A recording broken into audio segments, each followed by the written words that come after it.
اسی علم کے حوالے سے اس شخص سے متعلق یہ 4 باتیں جو ہیں لکھ دی جاتی ہیں۔ اب اس کو سمجھنا چاہیے، اصل میں جو بات مسئلہ تقدیر کے سمجھنے میں، جو یوں سمجھیے کہ ایک بہت آسان فارمولہ ہے اگر سمجھنا چاہے انسان، اور یہ میں عرض کر چکا ہوں کہ سمجھنا چاہیں گے تو سمجھ جائیں گے، تفصیل میں جائیں گے تو الجھ جائیں گے، اور مناظرہ اور مباحثہ کریں گے تو گمراہ ہو جائیں گے۔ چنانچہ اسی پر میں حدیث آپ کو سنا چکا ہوں کہ ایک مرتبہ حضرت ابو ہریرہ فرماتے ہیں کہ حضور صلی اللہ علیہ وسلم برآمد ہوئے اپنے حجرے سے، اور ہم مسجد کے گوشے میں بیٹھے ہوئے تقدیر کے بارے میں بحث کر رہے تھے، تو آپ شدید ناراض ہوئے، اور اس قدر آپ کا چہرہ مبارک غصے کی وجہ سے سرخ ہو گیا کہ ایسے محسوس ہوا جیسا آپ کے گالوں میں انار کا رس جو ہے وہ ڈال دیا گیا ہے، وہ اس کے اوپر بہا دیا گیا، وہ سرخ قندھاری انار، اس کا تصور کیجئے، وہ عام تو انار نہیں جس کے اندر وہ رنگ نہیں ہوتا۔ پھر آپ نے فرمایا غصے سے، کیا تمہیں اس بات کا حکم دیا گیا؟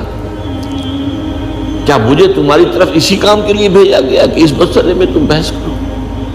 عزمت علیکم، میں تاکید کر رہا ہوں اس مسئلے میں بحث سے گریز کرو، بحث مت کرو۔ تو یہ مسئلہ اگرچہ اس اعتبار سے بڑا مشکل ہے، اگرچہ سمجھنا چاہیں تو سمجھ سکتے ہیں، لیکن میں ایک اور حدیث بھی آپ کو سنا دوں کہ اس پر ایمان کس قدر لازم ہے۔ یہ ایک تابعی ہے حضرت ابن الدیلمی رحمۃ اللہ علیہ، وہ فرماتے ہیں، طویل حدیث ہے، میں اس کا خلاصہ بیان کر رہا ہوں، کہ میرے دل میں تقدیر کے بارے میں کچھ وسوسے پیدا ہوئے، تو میں نے جو بھی کبار صحابہ اس وقت زندہ تھے، بقید حیات تھے، ان سب سے ملاقات کی۔ ابی بن کعب رضی اللہ تعالی عنہ، جن کے بارے میں حضور نے فرمایا ہے کہ اقرأہم ابی بن کعب، میرے صحابہ میں قرآن کا سب سے بڑا عالم ابی بن کعب۔ ان کے علاوہ عبداللہ ابن مسعود کے پاس بھی میں گیا رضی اللہ تعالیٰ عنہ، جن کی حدیث ہم پڑھ رہے ہیں۔ حذیفہ بن یمان کے پاس میں گیا رضی اللہ تعالیٰ عنہ۔ ان سب نے ایک بات یہ کہی کہ دیکھو، ایک بات تو یہ جان لو کہ اللہ تعالیٰ کی قدرت سب شے پر حاوی ہے۔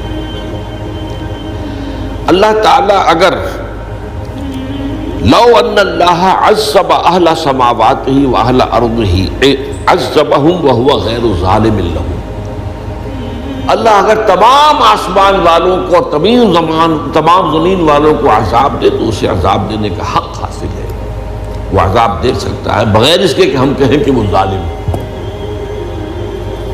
تمام زمین والے اور تمام آسمان والوں میں تو نیکوکار بھی آ گئے۔ یہ اصل میں ایک بڑا اہم مسئلہ ہے کہ جو ہمارے اور معتزلہ کے درمیان مختلف فی ہے۔ معتزلہ ہی کے انداز میں اہل تشیع کا عقیدہ بھی ہے کہ اللہ پر عدل واجب ہے، اہل سنت کے نزدیک اللہ پر کوئی شے واجب نہیں، اللہ کا اختیار مطلق ہے، جو چاہے کرے۔ چنانچہ وہ ظالم کو معاف کر سکتا ہے جب چاہے، اور وہ کسی اچھے آدمی کو عذاب دے سکتا ہے جب چاہے۔ یغفر لمن یشاء ویعذب من یشاء واللہ علی کل شیء قدیر۔ یہ سورہ بقرہ کی آخری آیت میں ہے کہ آیات میں سے ہے، لاسٹ بٹ 3 آیت میں۔ تو اس اعتبار سے اللہ کا ایک تو اختیار مطلق ہے۔ پھر میں زید ابن ثابت کے پاس گیا تو انہوں نے یہی بات مرفوعاً بیان کی کہ میں نے خود حضور سے سنی ہے یہ بات۔ باقی 3 صحابہ کے بارے میں تو وہ کہتے ہیں کہ انہوں نے گویا کہ اپنی رائے کا اظہار کیا، اور اگر اللہ تعالیٰ چاہے لو رحمہم، تمام آسمان والوں اور تمام زمین والوں کو بخش دے اور رحم کرے، لکانت رحمتہ خیرا لہم من اعمالہم، تو اس کی رحمت جو ہے وہ یقیناً لوگوں کے اعمال سے بہت بالا ہے، بلند و برتر ہے، تو جو چاہے کرے۔ وہ ابو جہل کو بخش دے، کون اعتراض کر سکے گا؟ اور وہ کسی سے بڑے شخص کو جو ہے وہ عذاب دے، کون اعتراض کر سکتا ہے؟ اس اعتبار سے پھر انہوں نے فرمایا وَلَوْ أَنفَقْتَ مِثْلَ أُحَدٍ ذَهَبًا اور دیکھو ابن الدیلمی جان لو، اگر تم احد کے پہاڑ کے برابر سونا اللہ کی راہ میں خرچ کرو گے فی سبیل اللہ، ما قبل اللہ منک حتی یؤمن بالقدر، اللہ تعالیٰ اسے تم سے قبول نہیں کرے گا جب تک کہ تم تقدیر پر ایمان نہیں رکھو۔ اور اس کے بعد فرمایا اعلم، جان لو، انما اصابک لم یکن لیخطئک، جو چیز تم پر واقع ہوتی ہے، کوئی تکلیف آتی ہے، کوئی حادثہ پیش آتا ہے، وہ تم سے ٹلنے والا تھا ہی نہیں۔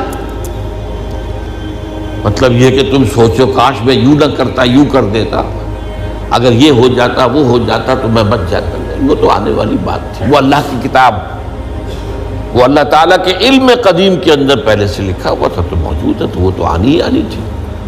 وَأَنَّمَا أَخْطَأَكَ لَمْ يَكُنْ لِيُصِيبَكَ، اور جو چیز کہ تم سے چھوٹ گئی، جاتی رہی، تمہارے ہاتھ سے نکل گئی، ممکن ہی نہیں تھا کہ وہ تمہیں ملتی، وہ اللہ تعالیٰ کا وہ جو علم قدیم ہے اس کے اندر پہلے سے طے ہے۔ وَلَوْ مِتَّ عَلَىٰ غَيْرِ هَٰذَا لَدَخَلْتَ النَّارَ، اگر دیکھو تم غور سے سن لو، اگر اس عقیدے کے سوا کسی اور پر تمہاری موت واقع ہوئی تو جہنم میں داخل ہو جاؤ۔ تو یہ اس ایمان بالقدر کی اہمیت کا معاملہ۔ اس کے لیے جو میں کہہ رہا تھا کہ ایک فارمولہ جو سمجھ میں آ سکتا ہے وہ یہ ہے، انگریزی کی جو اصطلاحات کے حوالے سے پہلے میں واضح کروں گا، وہ ذرا زیادہ واضح ہے۔ ایک ہے پری نالج، کسی چیز کا علم پہلے سے ہونا، ایک ہے پری ڈیسٹینیشن، کسی شے کا پہلے سے طے پا جانا۔ ان دونوں میں گڑبڑ کا نہیں کرنا چاہیے۔ اللہ کا علم قدیم اس کے جبر کو مستلزم نہیں ہے، اس کا علم ہے یہ کہ تم یہ کرو گے، اس کا مطلب یہ نہیں ہے کہ تم اس کے جبر کے تحت کر رہے ہو۔ اس کی ایک سادہ سی مثال میں دیا کرتا ہوں، پھر میں عرض کروں گا، سمجھنا چاہیں تو یہ فارمولہ بہت کافی ہو جائے۔ آپ کسی بچے کے سامنے کوئی کھلونا ڈال دیں، آپ کو تقریباً یقین ہے وہ متوجہ ہوگا، اسے اٹھائے گا۔ ہو سکتا ہے بچہ کسی اور دھن میں ہو اس وقت، ادھر اس کی توجہ کسی اور کو نہ اٹھائے۔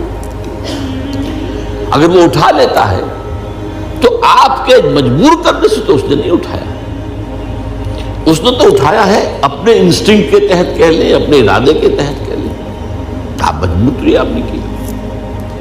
لیکن اللہ تعالیٰ کا جو اندازہ ہوتا ہے، وہ اندازہ قدر کے معنی اندازہ بھی ہے، میں بیان کر چکا ہوں آپ کو۔ اس کا جو علم قدیم ہے وہ غلط ثابت نہیں ہو سکتا۔ ظاہر بات ہے کہ پھر تو اعلیٰ کل شیء علیم وہ ہے ہی، اس کا علم قدیم جو ہے اس میں کوئی خطا نہیں ہو سکتی۔ یہ ہے در حقیقت پری نالج اور پری ڈیسٹینیشن، دونوں کے اندر فرق کر لیا جائے، یہ جبر نہیں ہے۔